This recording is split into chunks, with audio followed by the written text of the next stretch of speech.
Through the standard, we have APRC leader tells supporters to ignore Barrow, continue preparations for Jammeh's homecoming by Tabora Bojang of the Standard newspaper. Momodu Iyafai Tamba, the interim leader of the APRC Noto Alliance movement, has urged supporters of former President Yahya Jammeh to ignore President Adama Barrow's threats about Jammeh's return and continue with their welcoming preparations. Over the weekend, hundreds of supporters of the former president gathered in his native Kanilai for a cleansing exercise in anticipation of his return to the country, which he announced will happen within the next 2 weeks. Addressing the gathering, interim leader Tamba said they are absolutely convinced that Jammeh will return home as he promised, and the preparations are in high gear, including a grand welcome at the Banjul airport.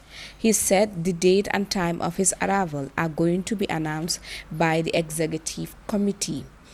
Throwing a shade at President Barrow, Tamba told the cheering crowd, Jammeh did not run away. He took permission to leave this country, and if he announced his return, why are you being desperate? You claim you are the one who chased the lion away.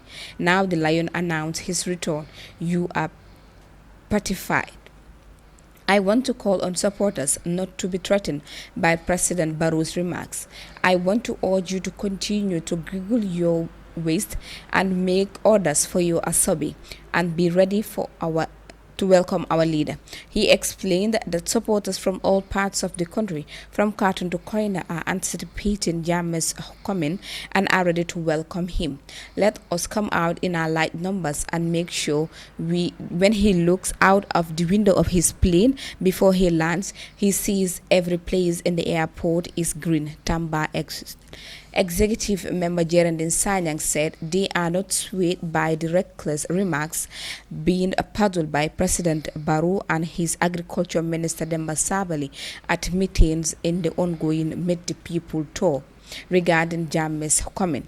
We know what we know, and we are focused until the day comes. They are misleading the people. Let them know that we cannot be threatened by anybody. We are going ahead with our plans to welcome Jammeh, and we are going to announce it when the times arrives. Sanyang said. This is quite interesting here. It has to do with Jammeh's return. But who is threatening who? Because is Adama Barrow threatening them or threatening former President Jammeh? Because from that threat, bisi Jammeh la njaka jóge anyway. But some problem these people are really serious with this, you know. Yes. I'm not saying Jammeh is not coming. Jammeh is free to come to this country. But lima nifin moy, the way they are planning, the way they're doing things, like they're planning for a mega, welcoming, at the Banjul International Airport. Ndax ñi dañ foog ne Jammeh dafa land ci airport bi gaay tigal ko ñu taacu fecca comme nim daan def the last time bi fi nekkee as president, then crowd bi cheer up ko, then mu nuyuwante ak ñoom saafwante ak ñoom ñu dugga ci moto welcome ko mu dem këram. Ndax dina yombee noonu même bu dee Jammeh dafa war a ñëw ci réew mi.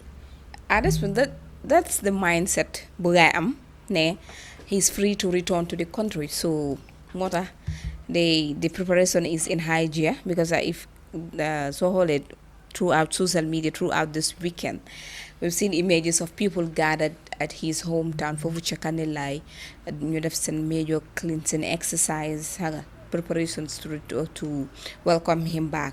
So, yep, them like nyom at this point they with the concept that he's free to return to the country pour mun a gis ne mun na moo dellu si waati fii so ñoom the concept bu ñu am mooy dañ ko dem welcome fi nga xamante ne moo nekk si airport bi pour mun a gis ne dañ ko yóbbu fu ñu ko mun a visit. I don't know whether it's going to be Kandilai or fu mu munti nekk, but ñoom at this point that is loolu moo nekk seen biir xel ne moom su ñibbisee dara du ko joot hanga dañoo dem rek jël ko ci airport bi comme ni ma la wax la rek dañ ko jox grand welcome from the airport yóbbu ko.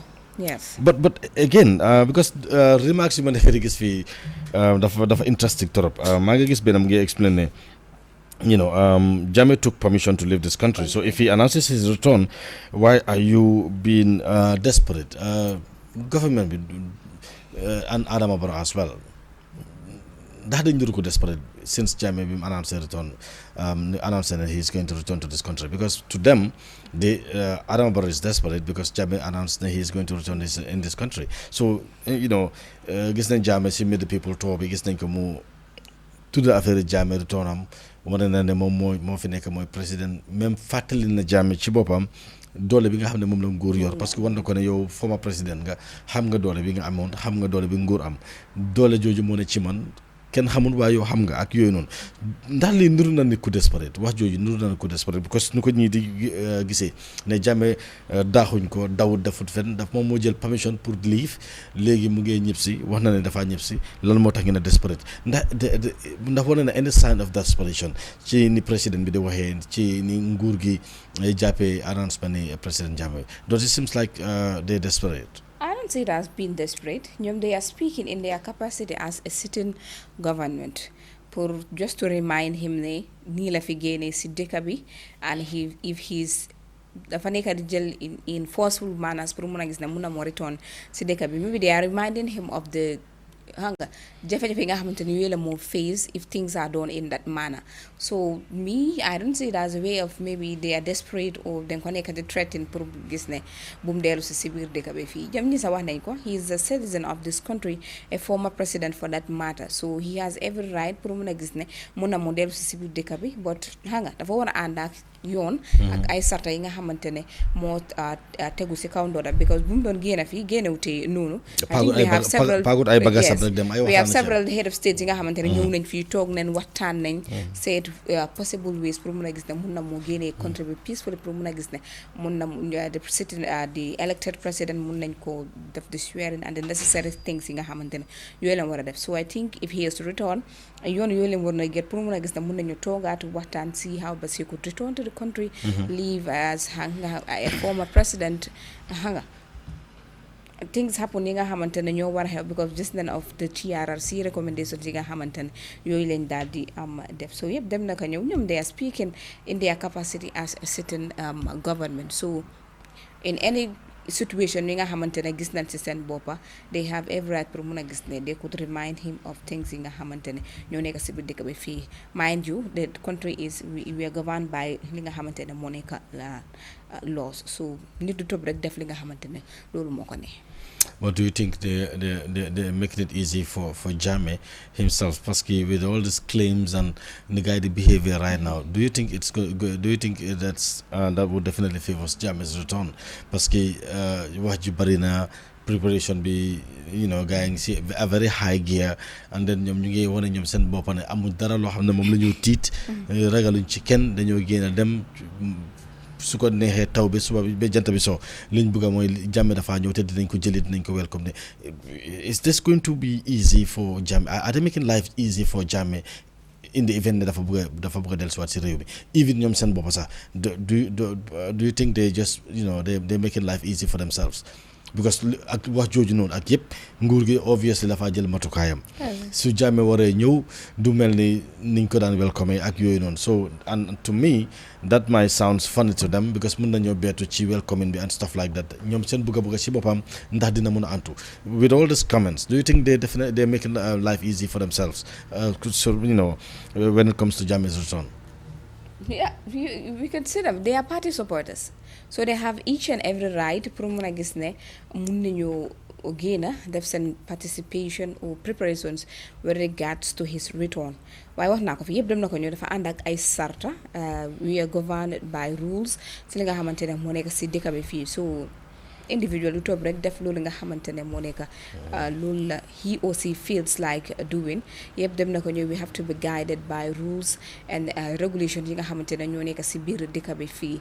So yëpp it has to do with the announcement he made ne he is returning to the country, and fooguma ne jël this huge li nga xamante ne moo nekk risk of making their preparation sanga ñeneen di bàyyi seen soxla going to spend the weekend in Kanilai pour mun a gis ne mun nañoo def the necessary things yi nga xamante ne yooyu leen war a def with regards to his return. So in as much as announced na his return nguur bi tamit dinañ def seen kéemtalaay kattan jël li nga xamante ne moo nekk security measures with regards to that being it deploying people pour mun a gis ne security personnel pour mun a gis ne mun nañoo monitor people seen dem ak a ñëw and all that stuff pour mun a gis ne ñii bu mun a am jafe-jafe dem di doxi loolu nga xamante ne moo nekk seen soxla so yëpp dem naka ñëw with the to and fro ak li nga xamante ne moo nekk things that are happening I don't think they are making things easy for themselves with regards to li nga xamante ne moo nekk di welcoming of Jammeh so yëpp dem naka ñëw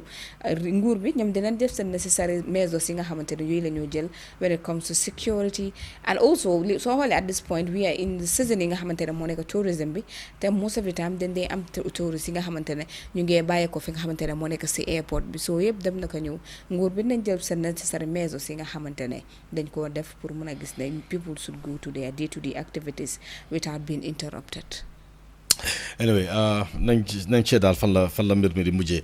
ñoom ñu ne lan in the next 2 weeks. ñoom seen boppa ñoom ñooy dinañ announce his welcoming. Today is on the 17th. Yeah. Yes. Okay. Exactly.